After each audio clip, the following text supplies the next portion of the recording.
Mesdames et messieurs, bonsoir et bienvenue à Radio Cité.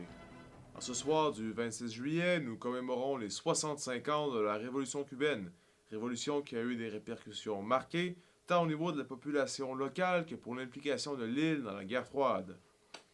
Des archives de nos reportages d'époque ont été retrouvées merci au travail de nos archivistes. Nous vous proposons donc la rediffusion des 10 reportages réalisés par notre envoyé sur le terrain des années 1950 et 1960, M. Yvon Lavallée. Yvon qui est resté sur l'île durant plus de 10 ans pour la noble cause du journalisme. Nous prendrons ensuite du recul pour mieux comprendre les impacts des événements qui ont marqué la Révolution. Finalement, nous accueillerons en studio un politologue, M. Jean-Pierre Portelance.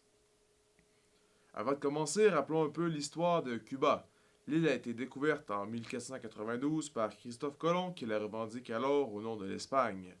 Les rébellions cubaines du 19e siècle manquent de peu de renverser la couronne espagnole.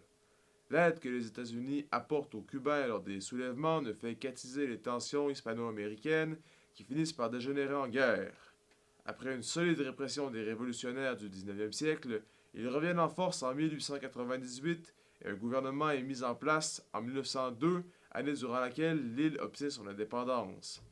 La présence américaine sur l'île se résume alors à 2 bases navales, dont la très célèbre Guantanamo. Suite à cette brève leçon d'histoire, voici sans plus tarder nos images d'époque. Pour comprendre les fondements de la révolution cubaine, nous devons remonter en 1952 lors du coup d'État de Fulgencio Batista.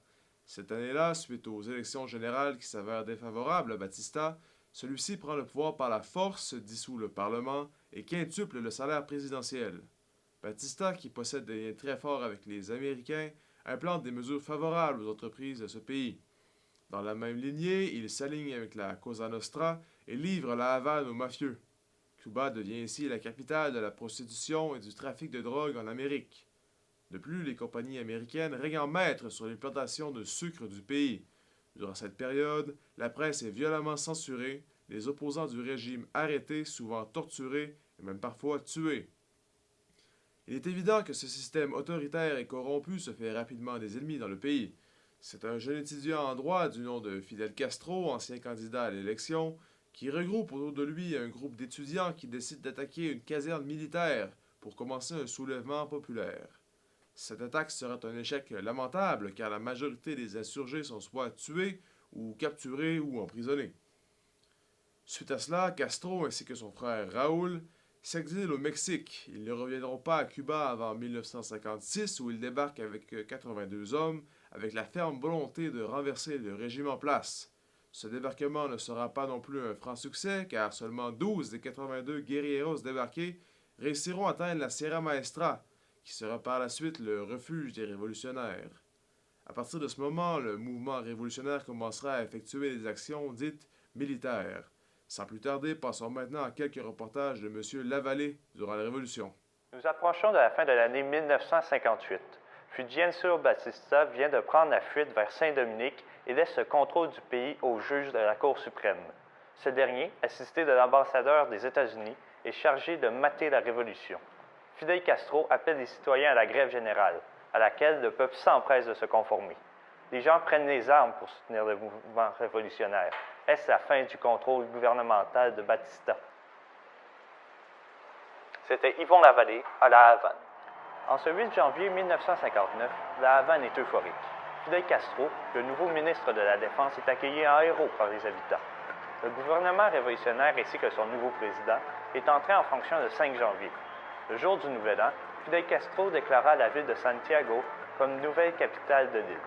Rappelons-nous que le gouvernement américain, qui a d'ailleurs reconnu le nouveau gouvernement, soutenait le régime de Batista. Maintenant qu'il est délogé, il reste à voir si la corruption va s'arrêter et si l'égalité reviendra. Mais pour l'instant, les célébrations continuent. C'était Yvon Lavallée à La Havane. Chers téléspectateurs, bonsoir et bienvenue de nouveau à Radio Cité où j'ai le plaisir d'accueillir Jean-Pierre Portelance, politologue. Bonsoir Jean-Pierre, vous allez bien? Oui, et vous? Très bien, merci. Je rappelle à nos téléspectateurs que M. Portelance a déjà contribué à de nombreuses reprises à nos reportages documentaires. Sans plus tarder, Jean-Pierre, pouvez-vous me parler des conséquences internes de la Révolution cubaine, seulement une seule facette de toutes les répercussions que ce conflit a eues? Bien sûr, il est évident que lorsque Fidel Castro entra victorieux dans la Havane, il imposa un nouveau gouvernement à l'île de Cuba. Ce gouvernement, il a gravi rapidement les échelons, commençant comme simple ministre et finissant comme chef d'État incontesté. En arrivant au pouvoir, il a affiché ses couleurs de communiste et tenté de rendre Cuba aux Cubains. La première réforme qu'il a fait, il a nationalisé les terres, mettant dehors les compagnies américaines et redonnant un peu de pouvoir aux paysans cubains. Mais pour eux, ce fut malheureusement le passage d'une dictature à une autre. Une dictature, mais comme vous venez de le dire, le but de la révolution était de rendre Cuba aux Cubains. Oui, dans l'idée. Mais lorsque Castro est arrivé au pouvoir, il a rapidement instauré un régime totalitaire et autoritaire qui ne le souffrait d'aucune contradiction. Il a muselé les opposants, il a bafoué la presse, et tout cela dans le but de garder le pouvoir. Il faut aussi noter que les Soviétiques ont rapidement pris la place d'influence dans les relations extérieures, la place laissée vacante par les Américains. Et quelle fut la réaction des Cubains face à ce drastique changement? Ce changement, ils n'avaient plus ou moins le choix que de l'accepter, car les émigrés cubains qui ont fui l'île racontaient que le régime emprisonnait, torturait et tuait les opposants. Plus de 600 opposants au régime ont été exécutés publiquement suite à leur opposition. Il faut aussi noter que les États-Unis ont imposé un embargo sur Cuba en 1962. Suite à ces histoires terribles. Bien sûr, mais ce fut le premier pas des États-Unis pour museler et pour contrôler Cuba, qu'ils voyaient comme une engeance communiste dans les Caraïbes qu'il ne fallait surtout pas laisser proliférer. On note aussi un coup de la CIA, je crois, dans cette affaire. Oh, il y en a plusieurs. Des tentatives d'assassinat sur le chef d'État de Cuba, des cigares explosifs, des repas empoisonnés, des voitures piégées. La CIA a tout essayé. Ils ont tenté d'envahir la baie des Cochons. Ce fut un désastre. Ils avaient entraîné et armé 1500 exilés cubains. L'opération fut un désastre. Fidel Castro a mené lui-même le combat contre les insurgés. Et dans de 3 jours, ils étaient tous morts ou capturés. Et si je ne m'abuse, il y a eu d'autres actions moins glorieuses de la part du gouvernement américain, si je ne m'abuse. Bien sûr, on peut citer par exemple la fois où un avion de l'armée américaine peinturé des cocardes et des couleurs cubaines a mitraillé la Havane. Je crois d'ailleurs que nous avons une vidéo de Yvon Lavallée de l'époque, notre envoyé spécial, qui était sur place lorsque l'attaque a eu lieu. Sans plus tarder, les images de Yvon. C'est la pagaille ici à la Havane. C'est incompréhensible. Un avion aux couleurs castrices vient de mitrailler la capitale du pays. L'événement demeure inexplicable. Ellos están acostumbrados a pensar que cuando un país hace algo es porque está buscando petróleo. Comment Fidel Castro aurait-il pu attaquer son propre peuple? C'était Yvon Lavallée à la Havane. Voilà de quoi il était question dans les agissements moins glorieux des États-Unis.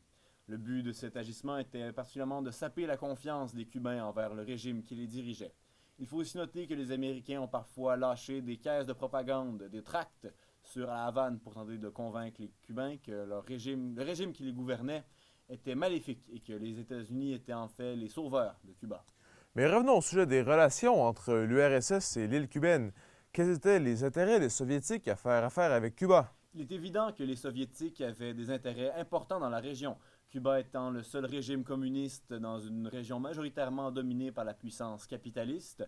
Cuba était d'une importance stratégique autant que politique, représentant le pouvoir communiste dans une région où les capitalistes avaient la main mise sur la majorité du commerce et du contrôle du territoire.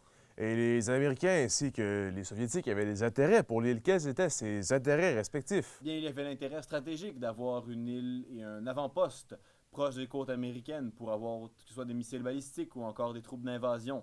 C'était principalement le côté militaire. Il faut aussi comprendre que Cuba était regorgé de ressources naturelles comme le sucre ou le pétrole qui étaient à l'époque très en demande. Et je suppose que de telles tensions entre deux puissances mondiales ont eu des répercussions et des conséquences. Mais bien sûr, ces tensions ont atteint leur paroxysme lors de la crise des missiles de Cuba, qui s'est heureusement résolue pacifiquement entre la Maison-Blanche et le Kremlin. Merci Jean-Pierre. Chers téléspectateurs, c'est déjà la fin pour nous ce soir. On se dit donc à la semaine prochaine pour un reportage sur la guerre au Kosovo. Merci et bonne soirée.